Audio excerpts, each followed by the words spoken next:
नमस्कार, मैं हूं सुमित झा और आप देख रहे हैं पुरवैया डीएनए। अलग राज्य गठन के बाद से ही झारखंड गठबंधन की राजनीति का दंश झेल रहा है। शुरू में ही गठबंधन का जो बीज बोया गया वो अब तक बदस्तूर जारी है। झारखंड में अब तक की सभी सरकारें गठबंधन के तहत ही बनी, लेकिन इस बार होने वाले विधानसभा चुनाव से पहले गठबंधन की इस राजनीति पर ग्रहण लगता जा रहा है। एनडीए यूपीए के रूप में चली गठबंधन की राजनीति टूटने लगी है। डीएनए में आज हम झारखंड में गठबंधन की गांठ का करेंगे डीएनए टेस्ट। झारखंड में कांग्रेस और जेएमएम का 475 दिन बाद गठबंधन टूट गया। मुख्यमंत्री हेमंत सोरेन ने गठबंधन टूटने के लिए कांग्रेस को जिम्मेदार ठहराया है। उन्होंने कहा कि हमने गठबंधन को लेकर सारी शर्तों पर पहले से बात कर ली थी, लेकिन अचानक कांग्रेस का मन बदल गया। अब जेएमएम झारखंड की सभी 81 सीटों पर चुनाव लड़ेगा।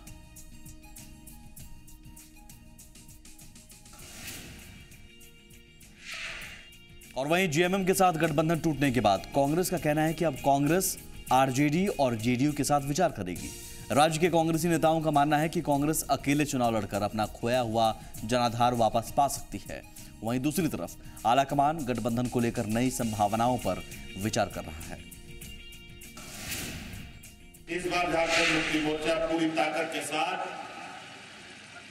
81 विधानसभा सीटों पर चुनाव लड़ने जा रहा है और निश्चित रूप से अब इस राज्य को जिस तरीके से 14 वर्षों में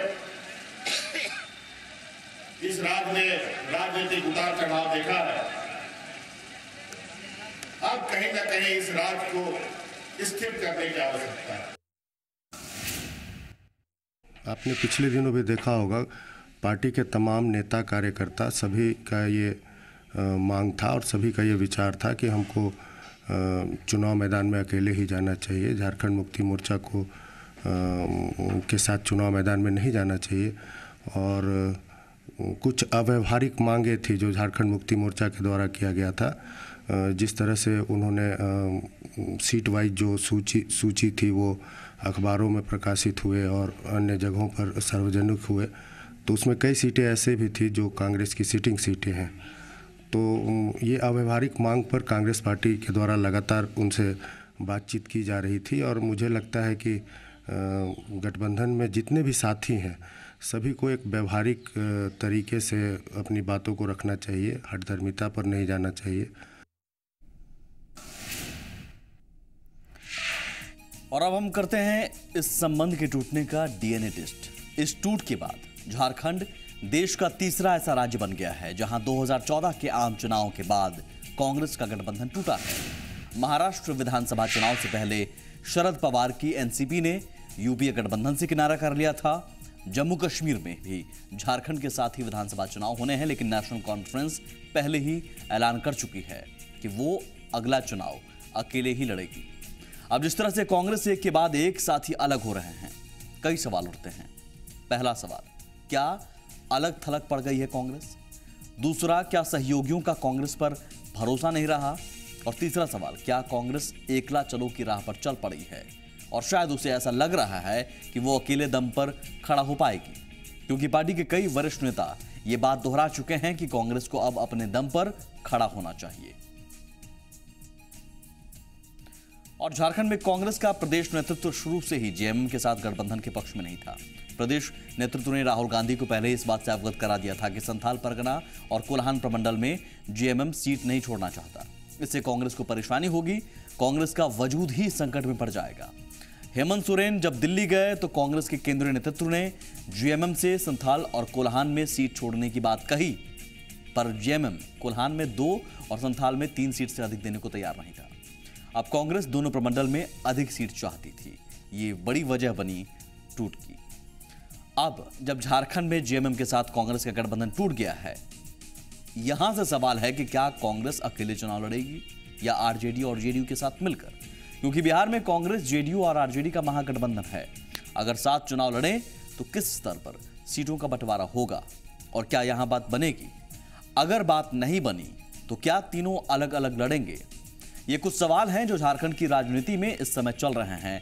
उम्मीद है जल्द ही इन सवालों का जवाब मिल जाएगा।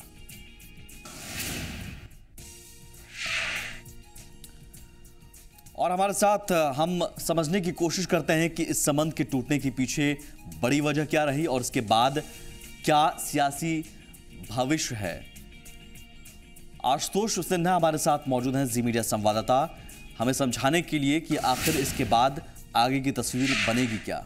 आशुतोष, पहले तो हम जानना चाहेंगे कि ये बड़ी वजह इस टूट के पीछे क्या बनी, क्योंकि कांग्रेस पहले ही सरेंडर कर चुकी थी। ऐसा लग रहा था कि कांग्रेस अब मानो जेएमएम जो भी कहेगा वो कांग्रेस मानेगी, लेकिन ऐसा क्या हुआ और पेच कहां फंसा जो दोनों के बीच टूट हो गई। जी, मैं बता दूं कि जो पेच है वो कहीं ना कहीं संथाल और कोल्हान की जो सीटें हैं उनको लेकर ही फंसा, और संथाल के जो 18 विधानसभा क्षेत्र हैं वहाँ जेएमएम की जो है वो कार्यकर्ताओं का जो आधार था वो वहाँ ज़्यादा से ज़्यादा सीटों पे वो लड़ना चाह रहे थे। और कांग्रेस का भी जो हित था, पिछले दिनों जो कांग्रेस के प्रदेश सदस्य सुखदेव भगत ने जिस तरह से वहाँ तूफानी दौरे किया और कार्यक्रम किए, उससे कहीं ना कहीं कांग्रेस के कार्यकर्ताओं में एक नई जान, एक नई ऊर्जा का संचार हुआ। उसके बाद उन्हें भी लगा कि नहीं, हमारा भी जो है कहीं ना कहीं यहाँ जनाधार जो है अभी भी जिंदा है। और उसके बाद ही उन्होंने जो है सीटों को लेकर के ज़्यादा से ज़्यादा सीटों की डिमांड की, और कम से कम जेएमएम से जो वार्ता हो रही थी उसमें जो है आशुतोष, आपके साथ जेएमएम के नेता विनोद पांडे भी मौजूद हैं। हम समझना चाहेंगे कि क्या यही बड़ी वजह बनी सीटों के बंटवारे को लेकर, या फिर एक आत्मविश्वास उनमें एक जग गया है इन 14 महीनों के कार्यकाल के दौरान कि हाँ, अब 14 महीनों के कार्यकाल में जो भी हमने काम किया है या फिर जो भी योजनाएं शुरू की हैं उसको भुनाते हुए जनाधार को बढ़ाया जा सकता है और वोट बैंक हमारा इतना बढ़ चुका है कि हम 81 सीटों पर लड़ें तो बहुमत हासिल कर सकते हैं। जी, मेरे साथ जेएमएम के जो है महासचिव और प्रवक्ता विनोद पांडे जी हैं, उनसे मैं जानना चाहूँगा, उनसे मैं बात करता हूँ और उनसे मैं जानना चाहूँगा क्या जो सीटों को लेकर के जो गणित हो रहा था उसमें जो पिछले जो 14 महीने का जो कार्यकाल रहा है, आपके नेतृत्व में जो सरकार यहाँ बनी, हेमंत सोरेन जो इसके नेता थे, वो जो सरकार जो 14 महीने का जो कार्यकाल कर रहा है उसके कारण जो आत्मविश्वास आप में पैदा है, उसके बाद ये रणनीति बनी कि नहीं अब हमें जो है चुनाव में जाना चाहिए। नहीं, देखिए, जो जिस सरकार में इस राज्य में जो सरकार हम लोग चला रहे हैं, और ये लगभग 14-15 महीने की सरकार, जो बहुत कम समय है किसी भी सरकार को अपनी उपलब्धि हासिल करने के लिए या जनता के बीच में उपलब्धि ले जाने के लिए। लेकिन जो भी समय हमको मिला और जिन सहयोगियों को लेकर के हम सरकार चला रहे थे, कांग्रेस पार्टी, आरजेडी और जो हमारे छोटे छोटे दल के साथी हैं, निर्दलीय साथी हैं, और इन 14-15 महीनों में जो हमने उपलब्धियां हासिल की, निश्चित रूप से सभी का सहयोग रहा और यहाँ के लोगों की जो अपेक्षा थी उसको हम पूरा करने में आगे बढ़े। अब स्थिति ऐसी बन गई है इस राज्य में, झारखंड मुक्ति मोर्चा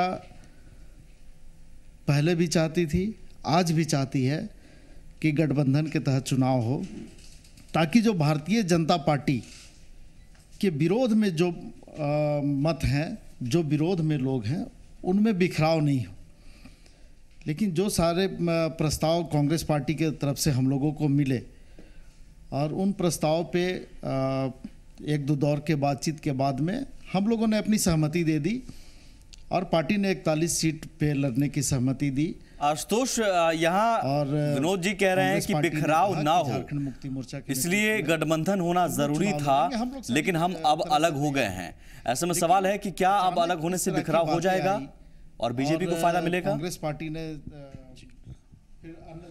जी, मैं बता दूं, मैं उनसे जानना चाहता हूं कि जो गठबंधन जो हुआ था और जो अब जो वोटों का जो बिखराव हो, क्या अब ये बात बन जाएगी? नहीं, बात बनने की बात नहीं है। अब कांग्रेस पार्टी को ये बताना होगा कि आखिर किस परिस्थिति में उन्होंने गठबंधन झारखंड मुक्ति मोर्चा से नहीं किया या गठबंधन तोड़ा, ये कांग्रेस पार्टी को बताना है। लेकिन झारखंड मुक्ति मोर्चा बहुत ही सकारात्मक रवैया अपनाते हुए कांग्रेस पार्टी की तरफ से जो प्रस्ताव हमको मिला था, हमने कहा कि 1-2 दौर के बातचीत के बाद में हम लोगों ने जो प्रस्ताव था उस पर हम लोगों ने सहमति दे दी थी। नहीं, देखिए, बीजेपी जो चाह रही थी वही आखिर हुआ कि जो काफी दिनों से बीजेपी कहीं ना कहीं इस पूरे मामले में कामयाब होती दिख रही है। लेकिन इस राज्य में झारखंड मुक्ति मोर्चा के नेतृत्व में जो सरकार चली है और उस सरकार की जो उपलब्धि है, हेमंत सोरेन की जो उपलब्धि है, उसको लेकर के हम जनता के बीच में जाएंगे और उनसे उनका सहयोग और समर्थन मांगेंगे। और जो उपलब्धियां हैं इन 14 सालों में, जो भी सरकारें रही और हम 14 महीने रहे, तो इन 14 सालों की तुलना हम 14 महीने से कर सकते हैं। और झारखंड की आम जनता ये सभी जानते हैं कि इस सरकार ने इस राज्य के लोगों के लिए क्या किया है। इसलिए हमको लगता है कि तो वोटों का बिखराव, सवाल फिर वही है आशुतोष, वोटों का बिखराव होगा। कांग्रेस, जेडीयू और आरजेडी अगर एक साथ आ जाए तो फिर आपके खिलाफ भी वो चुनाव लड़ेगी। पार्टी का जो दम्भ है उसको हम रोकने का काम करेंगे।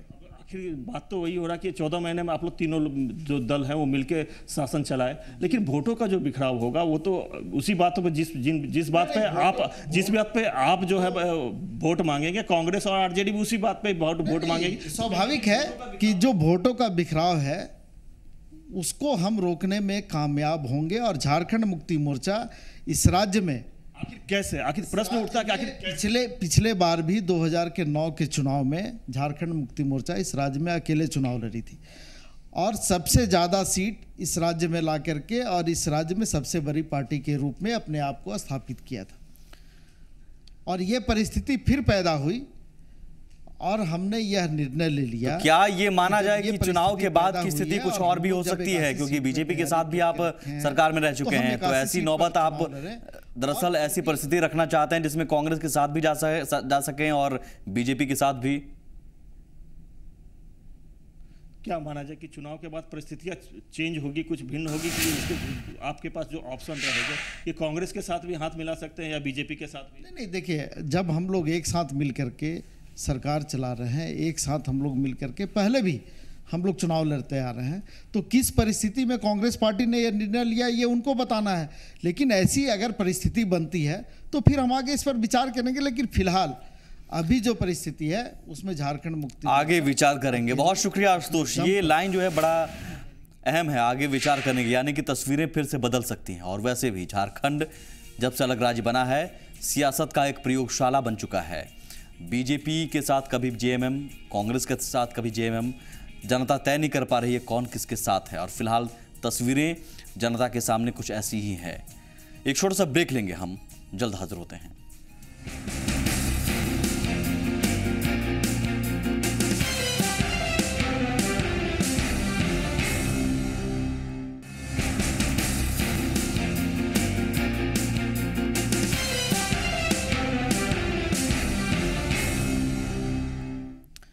आप देख रहे हैं पुरवैया डीएनए, और पुरवैया डीएनए में आज हम झारखंड में लगातार बदलती सियासी तस्वीरों का डीएनए टेस्ट कर रहे हैं। आपने ब्रेक से पहले देखा कैसे जेएमएम और कांग्रेस के बीच रिश्ता टूट गया, और रिश्ता टूटने के बाद की तस्वीरें किस तरह से बनती जा रही हैं और बनने की संभावना नजर आ रही है। इन सब के बीच झारखंड विधानसभा चुनाव को लेकर कांग्रेस और आरजेडी और जेवीएम का चुनावी गठबंधन भी नहीं हुआ है। जेवीएम महासचिव प्रवीण सिंह ने गठबंधन से संबंधित सारे अटकलों पर विराम लगाते हुए ये साफ कर दिया है कि उनकी पार्टी अपने दम पर चुनाव लड़ेगी। साथ ही उन्होंने कांग्रेस से बात नहीं बनने के पीछे कांग्रेस के एक कद्दावर नेता को कसूरवार ठहराया। प्रवीण सिंह ने यह भी कहा कि बीजेपी को लाभ पहुंचाने के लिए कांग्रेसी नेता ने गठबंधन में दरार डाली है। स्पष्ट रूप से बोला जा सकता है कि कांग्रेस के एक लीडर द्वारा आने के बाद इस तरह से गठबंधन में दरार आई, कहीं ना कहीं प्रायोजित है और यह भारतीय जनता पार्टी के निर्देश पर हो रहा है। भारतीय जनता पार्टी के षड्यंत्र हो रहा है, जो कांग्रेस के एक लीडर को एक दो लीडर को मैनेज करके इस तरह से किया जा रहा है कि नहीं, किसी तरह से इसका गठबंधन नहीं।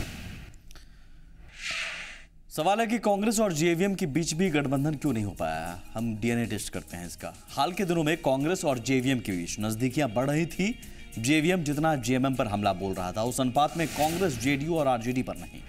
बाबूलाल मरांडी पहले भी कहते रहे हैं कि वो समान विचारधारा वाली पार्टियों को एक मंच पर लाने की हिमायती हैं, लेकिन तमाम कोशिशों के बाद भी जेवीएम का कांग्रेस के साथ गठबंधन नहीं हो पाया और जेवीएम इसके लिए रांची में बैठे कांग्रेस के एक नेता को जिम्मेदार ठहरा रहा है। अब सवाल यह है कि आखिर वो नेता कौन है जो जेवीएम और कांग्रेस की दोस्ती का विरोधी था। उसने क्यों जेवीएम के साथ गठबंधन का विरोध किया? इन सवालों का जवाब टटोलने के लिए थोड़ा पीछे चलते हैं। याद कीजिए, साल 2009 में कांग्रेस और जेवीएम ने गठबंधन के तहत विधानसभा का चुनाव लड़ा था। कांग्रेस को 14 और जेवीएम को 11 सीट मिली थी। 2009 के विधानसभा चुनाव के बाद अक्टूबर 2012 तक जेवीएम कांग्रेस के साथ रहा, लेकिन अक्टूबर 2012 में खुदरा कारोबार में प्रत्यक्ष विदेशी निवेश की छूट दिए जाने, डीजल के दाम बढ़ाए जाने और रसोई गैस सिलेंडरों की रियायती दर उपलब्धता सीमित किए जाने के विरोध में जेवीएम यूपीए से अलग हो गया था। और अब इस साल संपन्न हुए लोकसभा चुनाव में जेवीएम का सुपड़ा साफ हो गया। उसे एक भी सीट पर जीत नसीब नहीं हुई। लोकसभा चुनाव में हार का असर यह हुआ कि उसका कुनबा लगातार सिकुड़ता चला गया।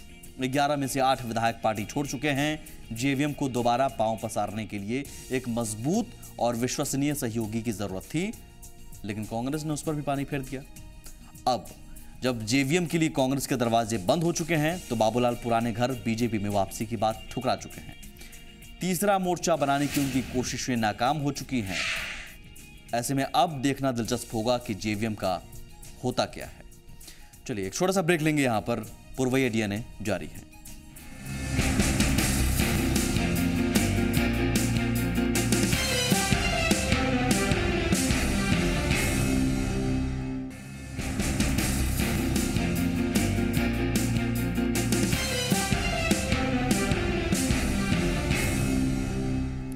पुरवैया डीएनए आप देख रहे हैं। झारखंड की सियासत का डीएनए टेस्ट कर रहे हैं। आज हम प्रत्याशियों के चयन के लिए बीजेपी के सभी बड़े नेता 3 दिनों से दिल्ली में कैंप कर रहे हैं।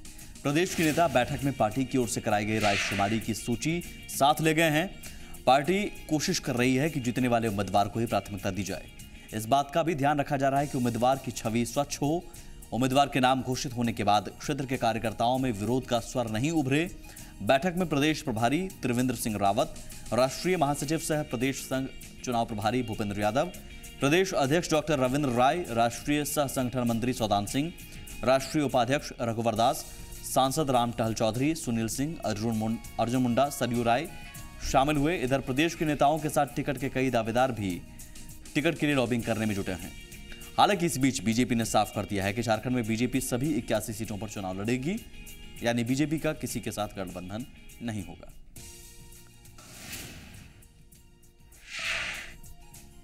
प्रदेश स्तर पर किसी से भी गठबंधन करने की कोई भी बातचीत नहीं हुई है। हालांकि राजनीति है, राजनीति में संभावनाएं हमेशा खुली रहती हैं, लेकिन भारतीय जनता पार्टी अपने दम पर 81 विधानसभा सीटों पर चुनाव लड़ने की तैयारी कर रही है। कल भी दिल्ली में उम्मीदवारों के नाम तय करने के लिए बैठक दिन भर चली है और उसमें भी सभी 81 विधानसभा सीटों पर उम्मीदवार तय करने के वो अंतिम सूची लगभग तैयार की गई है। उस पर आज भी फिर से मंथन होगा। तो हम पूरे 81 विधानसभा सीटों पर चुनाव लड़ने की तैयारी कर रहे हैं। अब बीजेपी भले ही सभी 81 सीटों पर तैयारी की बात कह रही है, लेकिन बीजेपी नेताओं के बयान से लग रहा है कि कांग्रेस और जेएमएम के गठबंधन टूटने से बड़ी राहत मिली है उसे। तभी तो उसके नेता बड़ी राहत की बात कह रहे हैं। बधाई देते हैं इनको, हेमंत सोरेन को, दोनों को, कांग्रेस को भी और जेएमएम को भी। हाँ नहीं हम तो उनसे जो है नाराज नहीं थे, नाराज थे उनके व्यवहार और पार्टी के नेताओं के व्यवहार से। उसका जो है कोई अभी ऑथेंटिक बात नहीं बोलना चाहिए हमको। जैसा मौका आएगा हम वैसा करेंगे, लेकिन सामूहिक नेतृत्व में हम लोग यहाँ पर चुनाव लड़ रहे हैं। वह स्वार्थ की गठबंधन थी तो निश्चित रूप से गठबंधन तो उनकी टूटनी ही थी और निश्चित रूप से इसका लाभ भारतीय जनता पार्टी को मिलेगा। अभी पार्टी नेतृत्व इस पर विचार कर रही है, तुरंत में निश्चित रूप से इस पर घोषणा होगी। एक पुरानी कहावत है, अगर आप अकेले हैं तो आप किसी को धोखा नहीं दे सकते, पर राजनीति के संदर्भ में आप अकेले हैं तो आपकी मजबूती आपकी मजबूरी का संकेत भी होती है। झारखंड की राजनीति में बीजेपी ने अकेले मैदान में उतरने का फैसला किया और फिलहाल वो खुद को सबसे सेफ मान रही है। बीजेपी को लगता है कि सीटों के बंटवारे में कोई पेचीदगी नहीं, यानी वो जिस दिशा में चाहे अपनी राजनीति को मोड़ सकती है। पर क्या ये सब इतना आसान है जैसा बीजेपी दिखाने की कोशिश कर रही है, या महागठबंधन में दरार उसके लिए मुश्किल का सबब बन सकती है? सवाल इसलिए क्योंकि पार्टी को स्थापित करने की जिस राह पर बीजेपी चल रही है, उसी राह पर कांग्रेस भी सामने आ खड़ी हुई है और जोर आजमाइश के इस दौर में क्षेत्रीय पार्टियां भी अकेले मैदान में हैं। बीजेपी महाराष्ट्र में शरद पवार को टक्कर देने के बाद उत्साहित है, पर झारखंड और महाराष्ट्र में फर्क ये है कि पवार की राजनीति में कल की बात हो चुके हैं और हेमंत सोरेन अपने बूते सरकार बनाने की पहली पहल कर रहे हैं। और बात जब क्षेत्रीय अस्मिता पर आएगी तो नरेंद्र मोदी की गरीबी का बयान शिबू सोरेन के प्रति हमदर्दी से कैसे टक्कर लेगी, ये दिलचस्प होगा। पर जीएमएम, जेवीएम और कांग्रेस के अकेले मैदान में आकर समीकरण बिगाड़ने से बड़ा सवाल बीजेपी के अंदर के खेल को लेकर है, क्योंकि नेता कौन होगा इस सवाल ने अमित शाह को भी फिलहाल उलझा कर रख दिया है। तो आज पुरवैया डीएनए में बस इतना ही। नमस्कार।